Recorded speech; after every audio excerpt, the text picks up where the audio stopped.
Hello viewers, আসসালামু আলাইকুম। সবাই কেমন আছেন? আশা করি ভালো। দেশ ও দেশের বাহির থেকে এই মুহূর্তে আমার ভিডিওটি যারা ওপেন করেছেন সকলকে জানাই আন্তরিক প্রীতি ও শুভেচ্ছা। দেশ ও দেশের বাহির থেকে এই মুহূর্তে এই ভিডিওটি যারা ওপেন করেছেন, ভিডিওর থাম্বনেইল এবং হেডলাইন দেখে অবশ্যই বুঝতে পেরেছেন যে আসলে ভিডিওটা কি উপলক্ষে এবং কি কারণে এটার কি করণীয়। তবে আমার চ্যানেলে যারা নতুন অবশ্যই চ্যানেলটা সাবস্ক্রাইব করবেন, পাশে থাকা বেল আইকনটি বাজিয়ে দিবেন যাতে নিত্য নতুন এই ধরনের ভিডিও আপনারা সবসময় পেতে পারেন।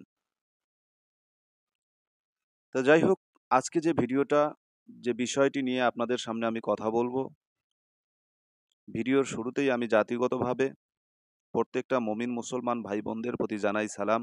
আসসালামু আলাইকুম। হিন্দু দাদা দিদির প্রতি রইল আদাব বা নমস্কার। অন্য সকল ধর্মের প্রতি আন্তরিক প্রীতি ও ভালোবাসা জানিয়ে শুরু করলাম 24 ঘন্টার ভিতর নারী পুরুষ বশীকরণ একটি মন্ত্র। নারী পুরুষকে হাজির করার 24 ঘন্টার ভিতর একটি মন্ত্র নিয়ে আমি কথা বলবো। যারা বলেন জীবনে বহু তন্ত্র মন্ত্র দেখেছি, অনেক বিদ্যা নিজের জীবনে প্রয়োগ করেছি, কিন্তু কোনো প্রকার কার্যকারিতা পাইনি, তাদের উদ্দেশ্যে আমি কিছু কথা বলবো আজকে। এবং একটা বিষয় আপনাদেরকে আমি ক্লিয়ার করব যে কোন বিষয়ে কাজ করলে আপনারা কাজের সঠিক ফলাফল পাবেন এবং কোন নিয়মে কাজ করলে আপনারা কাজের দৃষ্টান্তমূলক, যে কাজের জন্য আপনারা যে দৃষ্টান্ত স্থাপন করবেন সেটা পরিপূর্ণতা পাবেন। আসলে মূলত আমরা বুঝতে পারি না, আমাদের কিছু বোঝার ভুলের কারণে মূলত আমাদের কাজ হয় না।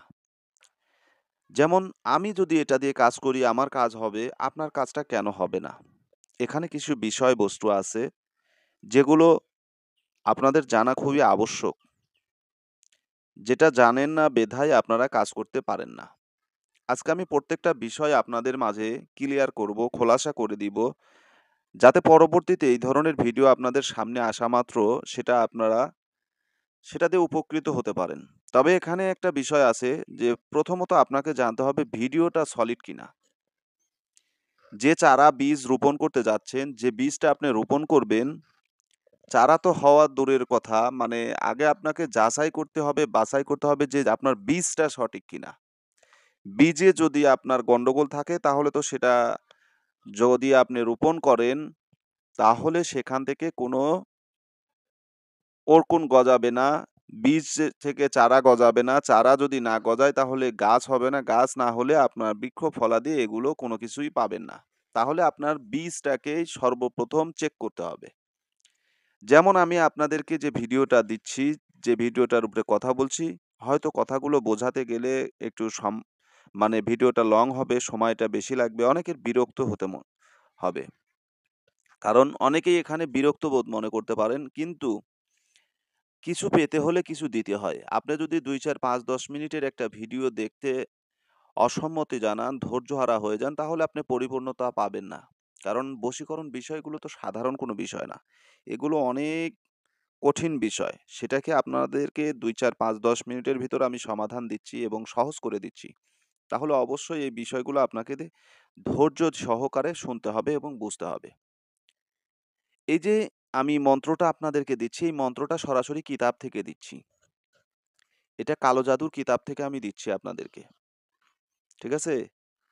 এটা সোলেমানি কালো জাদুর কিতাব থেকে আপনাদেরকে এই মন্ত্রটা আমি দিচ্ছি। তাহলে এই মন্ত্রটা যে আপনাদেরকে দিলাম এটা কিন্তু সরাসরি কিতাবে রচিত। সেখান থেকে দিচ্ছি। সঠিক নিয়ম, কি নিয়মে আছে, কি নিয়মে কাজ করলে কাজ হবে। ঠিক আছে? এ সম্পূর্ণ আপনাদেরকে আমি দিয়ে দিব। এবং এই মন্ত্রটার সঙ্গে কিন্তু একটা চালানি মন্ত্র আছে। সেটাও আপনাদেরকে শেখাবো। কারণ প্রত্যেকটা মন্ত্রর সঙ্গে চালানি মন্ত্র থাকে। সেটা যদি আপনি না জানেন তাহলে আপনার কাজ হবে না। তাহলে মন্ত্রটাকে যখন আপনি ছুড়বেন বা মন্ত্রটা যার উপরে আপনি প্রয়োগ করবেন, মন্ত্র প্রয়োগ করার সঙ্গে মন্ত্রটার চালানি মন্ত্র আপনাকে ছাড়তে হবে। সেটা আপনার কাছে না থাকলে আপনি এই মন্ত্র দিয়ে কোনো কাজ করতে পারবেন না। মূল কথাগুলো এটা। এখন আসেন আমি আপনাদেরকে মন্ত্রটা দেখাই এবং কিভাবে মন্ত্রটা প্রয়োগ করবেন এ বিষয়ে কথা বলি। আসুন। মূলত মন্ত্রটা হচ্ছে এটা। 24 ঘন্টার মধ্যে নারী পুরুষ হাজির করা।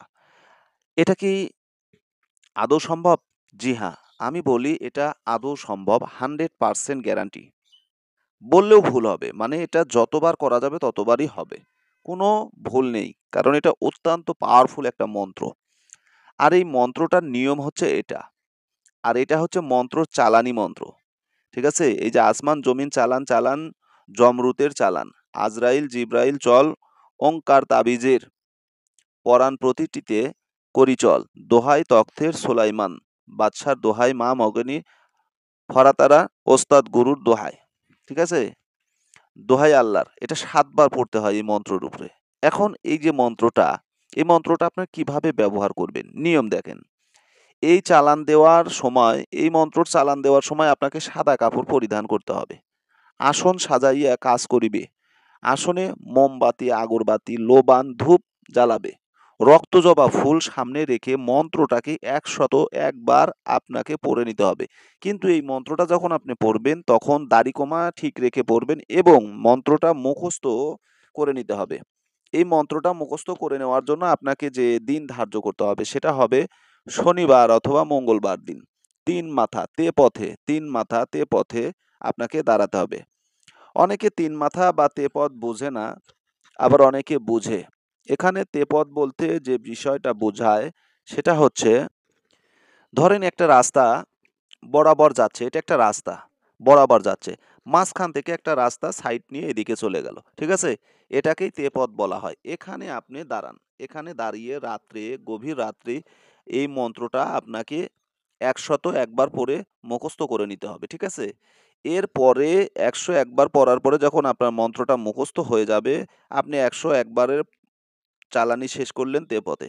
এরপরেও যদি আপনার মন্ত্রটা মুখস্থ না হয় তাহলে অবশ্যই আপনি যেকোনো সময় আপনি এই মন্ত্রটা আস্তে, আস্তে মুখস্থ করে নেবেন। নেওয়ার পরে এটাকে যখন আপনি প্রয়োগ করবেন তখন যে ব্যক্তির উপরে আপনি এটা হাজির করতে চাচ্ছেন, যাকে আপনি উপস্থিত করতে চাচ্ছেন, তার ছবির উপরে অথবা তার চেহারাটাকে আপনি স্মরণ করে এই মন্ত্রটা ১০১ বার পাঠ করবেন।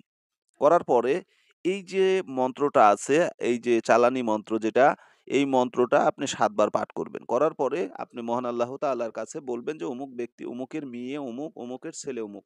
যদি আপনি কোনো মেয়েকে বশ করতে চান, হাজির করতে চান, তাহলে মেয়ের মায়ের নাম বলবেন এবং পরবর্তীতে মেয়ের নাম বলবেন যে অমুকের কন্যা অমুক, অমুকের ছেলে অমুকের কাছে হাজির কর, হাজির কর। ঠিক আছে? এভাবে বলবেন। অথবা আপনি একটা ছেলেকে হাজির করতে চাচ্ছেন তাহলে বলবেন, ধরেন আব্দুর রহমানের ছেলে আব্দুর রহিম। আমি আব্দুর রহমানের ছেলে আব্দুর রহিমকে আমার সামনে হাজির করতে চাই। অমুকের মেয়ে অমুকের কাছে হাজির করতে চাই। ঠিক আছে? এভাবে বলবেন। ইনশাআল্লাহ কাজ হয়ে যাবে। যদি ভিডিওটা ভালো লাগে লাইক, কমেন্ট, শেয়ার করবেন। আপনাদের মূল্যবান মতামত জানাবেন। অবশ্যই, অবশ্যই আপনাদের মতামতের উপরে ভিত্তি করে আমি আগামী ভিডিও দেওয়ার চেষ্টা করব। ভালো থাকুন, সুস্থ থাকুন। আল্লাহ হাফেজ।